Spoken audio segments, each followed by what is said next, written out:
All right, welcome back to the channel. It's your boy Fanon, and in this video, we're going to be in the 135-pound division where Gervonta Tank Davis explodes on a reporter about something related to his money, and I found it very, very, very funny. But at the same time, definitely details some problems that are more than likely going to take place in other fights that are coming up, specifically the one involving Devin Haney and Regis Prograis. Let's talk about that in this video.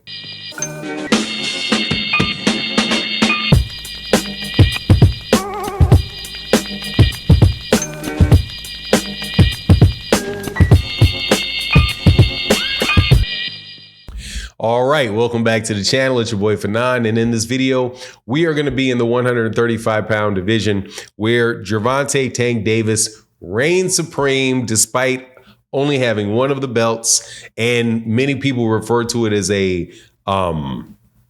a secondary belt. It's a really funny mechanism for that particular belt, though, I got to tell you, because it just depends on if there's a duck belt above it.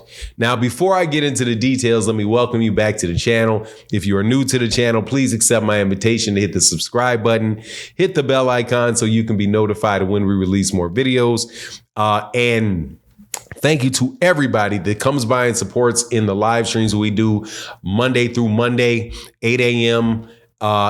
Central Standard Time, 9 a.m. Eastern Standard Time, where we chop it up about anything that you want to talk to me about in boxing.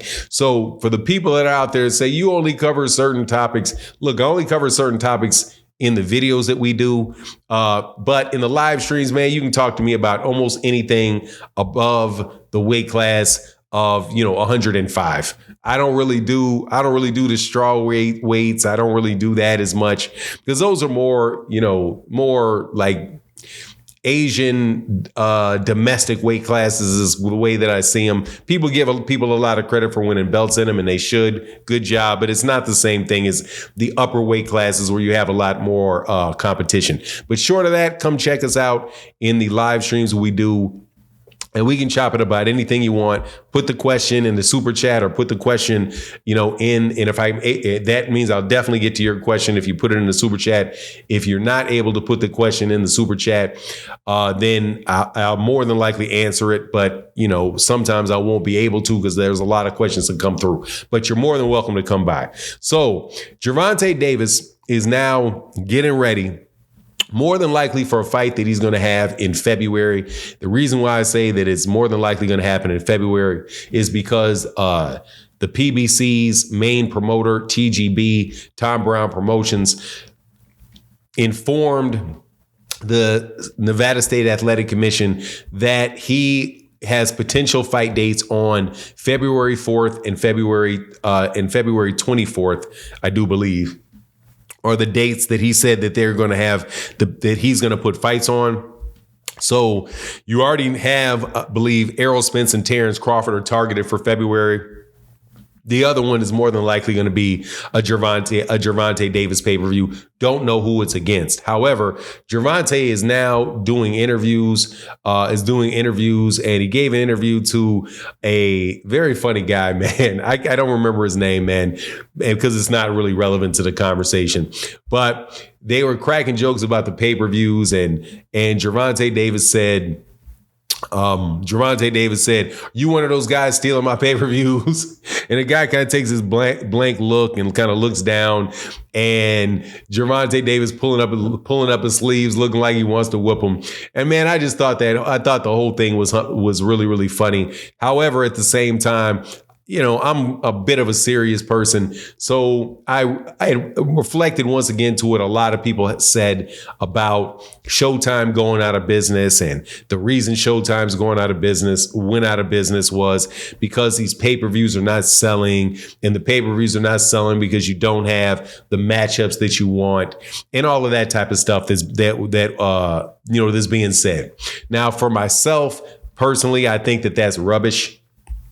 That's the reason that Showtime shut down. The most likely reason, I think the largest reason, because there can be more than one, right?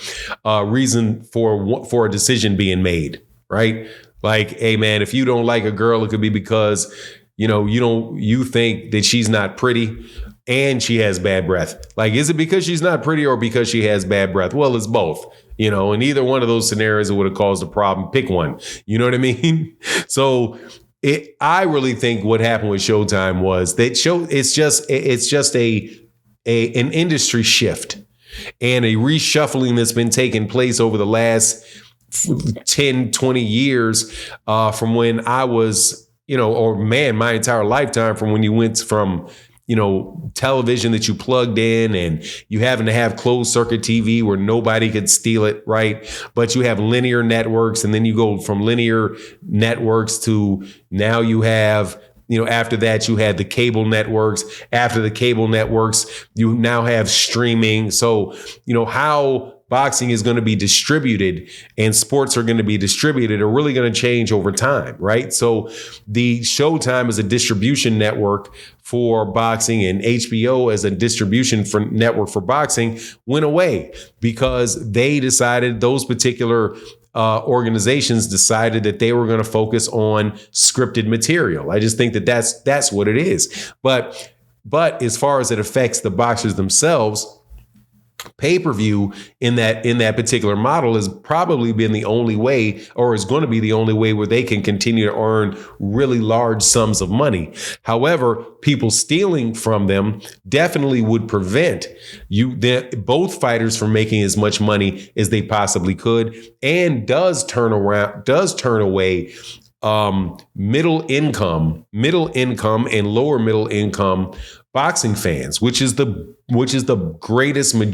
majority of boxing fans are not going to be able to watch those particular fights. So it is not a good thing. But with Gervonta Davis, he's crossed over a threshold, and the things are so profitable with the numbers that he does, that it does affect him, but it may not affect him to the point where he says, look, I got to find some other way to do it.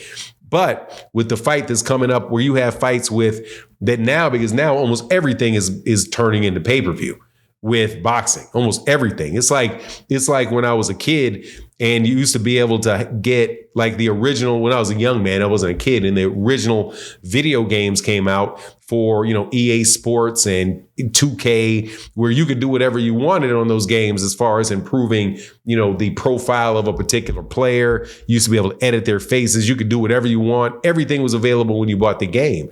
Now, I haven't played video games in, it's going on 10 years since I played video games, with any regularity.